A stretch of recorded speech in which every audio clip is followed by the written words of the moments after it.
Okay, so hello guys. So welcome to my vlog. So sana supportahan niyo po yung channel ko. And this is my first vlog. So ang share ko po sa inyo today ay yung mga tips in learning multiple languages at once. So marami po sa atin nagtatanong, so pwede ba tayong maging fluent sa isang language kahit hindi tayo nakatira? So of course, kaya-kaya po natin. So, kaya po today, I'm going to share you some personal tips na in-apply ko po sa pag-aaral ko ng languages before. And hanggang ngayon, ito pa rin po yung ina-apply ko. So, yung first tip po natin, syempre, you have to choose the languages you want to learn. So, for example, mahilig po kayo sa mga K-drama. So, syempre, yun na po unang-una. So, yun po yung magandang aralin. Since meron na po tayong exposure dun sa language. And kung mahilig po kayo sa mga anime, yung Japanese, okay din po siyang aralin. And personally, nire-recommend ko po yung Spanish.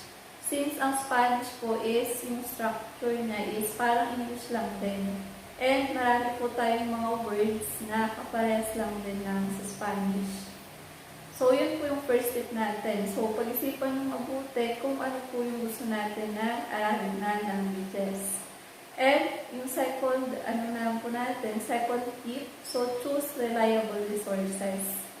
So, yun po, kung wala kayong pambili ng books, napakadami pong resources sa internet. So, meron po tayong YouTube, pwede po kayong mag-download ng mga PDF, na pwede po natin gamitin sa pag-aaral ng specific language na pag-aaralan natin.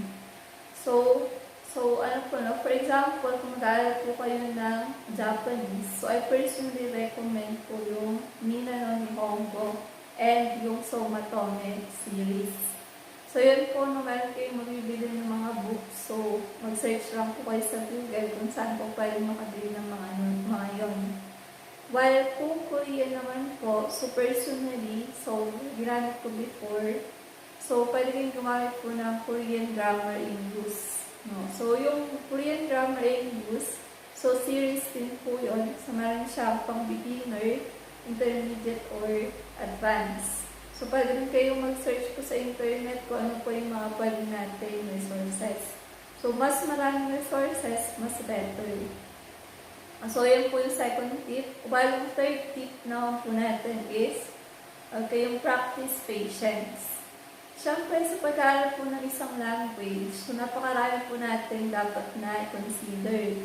So, yun po. Kailangan magtsaga kayong mag-aral, lalo-lalo na po at kailangan nyo po mag-memorize ng mga words na daily. Okay, yun po yung third tip. While yung fourth tip naman, yun po, siyempre, once na nag-decide po kayo na mag-aral, for example, na Korean, kailangan pag-aralan po natin yung alphabet. Sa alphabet po ng Korean, iba yun po. Aware naman po kayo dun sa mga characters nila. Yung tinatawag po natin na Hangul. Okay, yung Hangul, yun po yung tawag sa Korean alphabet. Ito po yung mga Korean characters, while ito naman po yung tawag na romanization or romanji. Yun po mag-aaral kayo, tip po sa Korean. Mas okay po na nakakabasa kayo ng mga Korean characters kasi mas mahirap pong mag-aaral ng ang marunong lang po kayo yung romanji. Kailangan ito po yung matutunan natin na basahin. Sa case naman po ng Japanese, meron po tayo actually tatlo.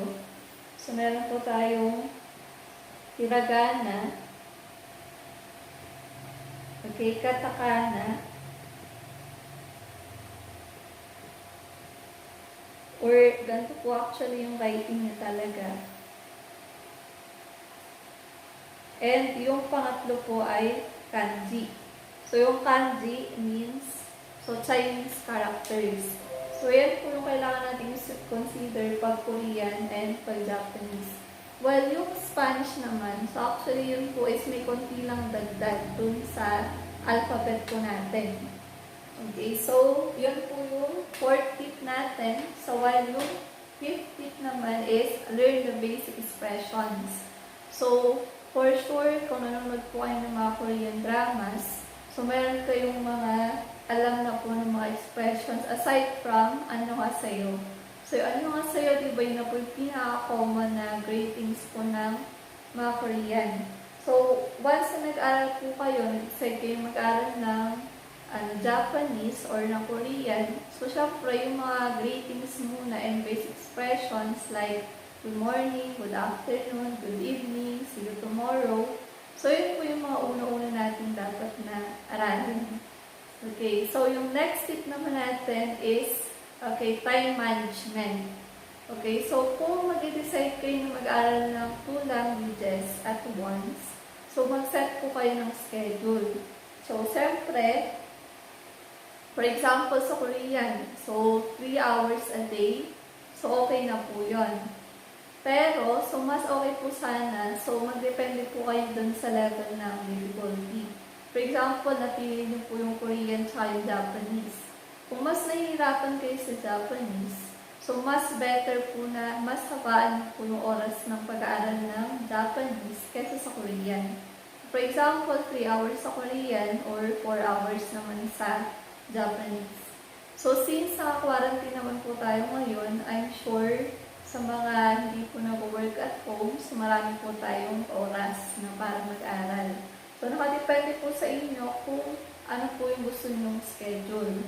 Kaya lang, so much better po sana kung daily. Daily po tayong mag-aaral. And, isusunod naman po syempre yung motivation. So, once na nag-decide kayo mag-aral ng isang language, so kailangan so motivated po kayo. So, mas okay po kung mag-set kayo ng goals. So, for example, so sa Korean, so gusto mong mag-aral ng Korean kasi gusto mong mag-asawa ng Korean. So, pwede po yun. Or, pwede naman gusto mong magtrabaho sa Korea or simply matuto pong mag-converse o mag-converse sa mga Koreans or gusto mong manood ng K-drama na walang subtitle. So, pwede po yun. No? So, kailangan, so, maging motivated kayo once na nag-start po kayo mag-aral ng language. And, susunod po natin, so, yung pang-8th rule, set a realistic deadline. So, for example, so, sa Korean, so, ang sinet mo ay within 3 weeks, dapat fluent ka na. So, actually, it's not possible.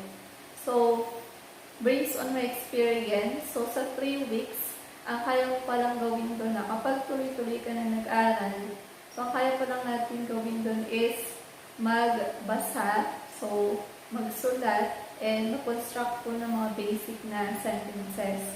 So kailangan, so yung goal na isi-set mo, so alam mo na ma-achieve mo. So for example, in 3 months, so yun yung sinet mo, within 3 months, dapat kaya ko nang makipag-usap in Korean, kaya ko nang magbasa ng mabilis, kaya ko nang mag-construct ng paragraph. So, yun po yung realistic na goal. Okay, realistic po na deadline. And, susunod naman po is pang number 9, so yung immersion. So, of course, kapag nag-aaral kayo ng isang language, so dapat, so makipag-usap po kayo sa mga native speakers or sa mga kapwa niyo po language learners. So, kapag hindi po kasi natin siya ginamit araw-araw, so yung tendency, so, makakalimutan po natin yung mga words. So, pwede rin naman, so, manood kayo ng mga K-drama or mga anime, tapos i-off nyo po yung subtitle. So, pwede rin po yung mga yun. So, as long as, so, na-expose po kayo din sa language. O kaya naman, pwede rin naman po magbasa kayo ng novel. Novel po na your Korean or yung manga sa Japanese. So, may mga manga naman po tayo na mabibili na hindi po siya naka-English. So, meron kasi ngayon, di ba, mostly yung mga manga po natin, naka-translate siya in English. Pero meron din naman po na hindi pa po siya naka-translate. So, mas okay po kung ang pipiliin natin yung Japanese po talaga. So, yun po yung pang natin, 90. And yung last, so make it fun. So, yun, syempre, kapag nag-aral kayo ng language, so, yung isip lang po natin agad nakaka-pressure.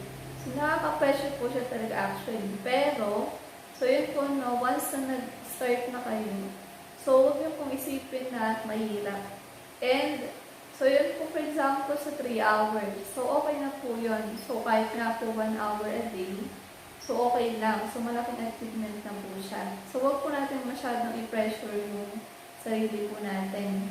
And, so yun po pwede tayong mag-install po ng mga apps. So, sa mga apps po na yun, meron po actually mga games, sa grammar, sa vocabulary. So, marami po tayong mga pwedeng gamitin. Lalong-lalo na po kung meron kayong internet and Android phones. So, pwede rin naman, so sa everyday po natin, so para mas maging fluent po kayo dun sa language, so mas okay po na everyday, so magawa po kayo ng diary. So, magsulat kayo ng diary nyo. For example, yung first day natin, magsulat kayo ng diary in Korean. So, yung second day naman, so Japanese. Para po, so nagagamit niyo po siya everyday. Okay, so, sa susunod na video naman po natin, okay, so possible na mag-start na po akong magturo in Korean. So, syempre, so yung una natin pag-aaralan po is yung pinaka-basic. So, yung alphabet. Okay, so, thank you guys for watching and I hope nakatulong po sa inyo yung video na to. So, don't forget to hit like, okay, subscribe, and click the notification bell. So, see you sa susunod na video. Thank you!